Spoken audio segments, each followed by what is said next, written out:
Hello बच्चों, मैं आरअश्विन आपका ये प्यारा सा चैनल जो है एमर्स क्लासेस एचपी। ठीक है, तो आज हम आपको बताएंगे कि जो मैट्रिक का एग्ज़ाम होने वाला है 2023 में, ठीक है, तो उसमें किस तरह से हम ऑब्जेक्टिव को हल करेंगे, किस तरह से शॉर्ट को हल करेंगे, किस तरह से लॉन्ग को हल करेंगे। बहुत सारे लोग होते हैं छोटे छोटे मतलब जानकारी नहीं होने की वजह से क्या करते हैं कि हल करते प्रश्नों का, लेकिन उतना नहीं हो पाता, उनके पास टाइम नहीं बच पाता है। और शुरुआते में देखिए, शुरुआते में क्या है, आपको शुरुआते में है आपका मैथ। ठीक है, तो मैथ है तो थोड़ा संभल के जाना पड़ेगा, इसे डरना नहीं है, हम बता दे रहे क्या करना है। ठीक है, तो बात करते सबसे पहले ऑब्जेक्टिव की कि भाई ऑब्जेक्टिव आखिर कैसे कलर करेंगे।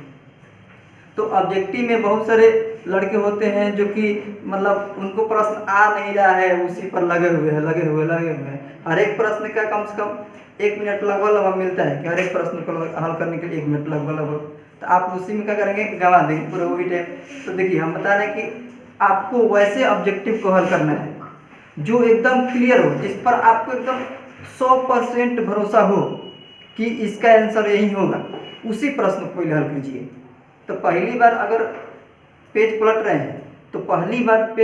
हैं तो आपको कम से कम 15 प्रश्नों का हल करना है। देखिए, जैसे कि आपको दे दिया छोटा सा क्वेश्चन दे दिया, कह रहा है कि ये निर्देशांक दे दिया 3 और 4 का, कह इसमें कौन सा भुज है। तो आदमी से जानता है कौन भुज होता है, कौन कोटि होता है, कोटि और भुज होता है। तो ऐसे जो प्रश्न आएगा आपको एकदम आसानी से हल हो जाएगा। ऐसे जो प्रश्न है सबसे पहले इनको हल कीजिए।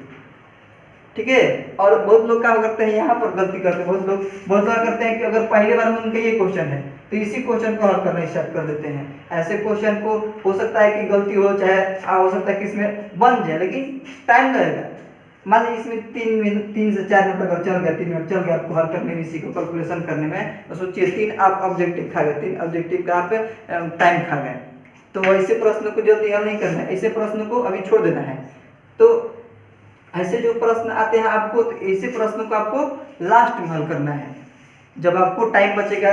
मतलब जो 100% आपका भरोसा है कि 100% इसका आंसर यही होगा, तो उन प्रश्नों को पहले हल कर लीजिए आराम से।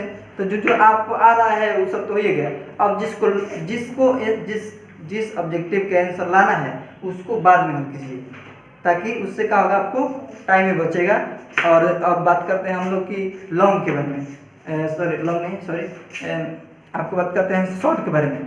शॉर्ट क्वेश्चन को कैसे हल करेंगे। देखिए, शॉर्ट क्वेश्चन को चुपचाप जब ऑब्जेक्टिव हल हो गया, ठीक है, तो शॉर्ट क्वेश्चन चुपचाप बैठना है, आराम से देखना उसको कि क्या क्या उसमें दिए हैं, कौन कौन से प्रश्न हैं जो हमको एकदम आसानी से आ जाएगा, आराम से आ जाएगा।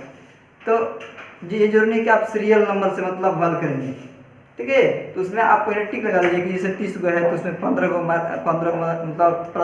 प्रश्नों का उत्तर देना है। तो 30 में से 15 क्वेश्चन वैसे क्वेश्चन को हल कीजिए जो आपके एकदम आसानी हो उसको हल करने में। और पहले दूसरा तीसरा बार में वैसे प्रश्नों को हल कीजिए जो आपको एकदम 100% आता हो, मतलब वो गलती हो ही नहीं सकता है बना रहे हैं तो, क्योंकि जब एग्जामिनर चेक करता है तो आपको स्टार्टिंग से ही पता लगा लेता है कि आप कितना मैथ आगे बनाए होंगे, कैसे बनाए होंगे। अगर शुरुआत में गलती कर दिए तो आगे आपका जो प्रश्न का हल किए हैं वो सबको बारीकी से देखने लगता है। तो पहला जो प्रश्न है, दूसरा तीसरा प्रश्न है, तो वो भले आपको 6वें आ रहे हैं, 10वां आ रहा है प्रश्न, क्लियर 10वें आ रहा है, तो आप 10वें को बनाएंगे। क्योंकि जो शुरुआत में सजावट जैसे घर का होता है, तो घर के लिए क्या होता है, भले भीतर कुछ भी कैसा भी, लेकिन घर का जो मेन फ्रंट जो होता है उसको बहुत बढ़िया से आदमी सजाते हैं, बहुत बढ़िया से उसको दिखाना चाहते हैं। इसी तरह से कॉपी को भी लिखना चाहिए, और कॉपी को जो बहुत साफ लिखना चाहिए, ताकि जो एग्जामिनर चेक करे उसको मतलब कोई किसी प्रकार के मेंटल जो उसको प्रॉब्लम मतलब नहीं हो। तो अब बात करते हैं लॉन्ग का क्वेश्चन। लॉन्ग भी ऐसे करना, आपको अपने प्रश्नों को हल करना है जो प्रश्न आपको क्लियर एकदम आते हैं, ठीक है। भले वो प्रश्न 8वां का है ना हो प्रश्न पहला, तो पहले दे दीजिए भाई कि लॉन्ग क्वेश्चन का 8वां क्वेश्चन का आंसर हम देने जा रहे हैं, हो गया। किसी प्रश्न का भी आप कभी भी हल कर सकते हैं। तो वैसे हम प्रश्नों को हल करेंगे जो हमको एकदम क्लियर आता हो। तो आपको ये अगर जानकारी अच्छा लगा तो आप हमारे जो चैनल है एमर्स क्लासेस उसको सब्सक्राइब करें और बेल आइकन दबाएं, ताकि हमारा जो वीडियो आए इम्पोर्टेंट जो भी वीडियो आए, ठीक है, वो आपके तक नोटिफिकेशन पहुंच जाए। धन्यवाद।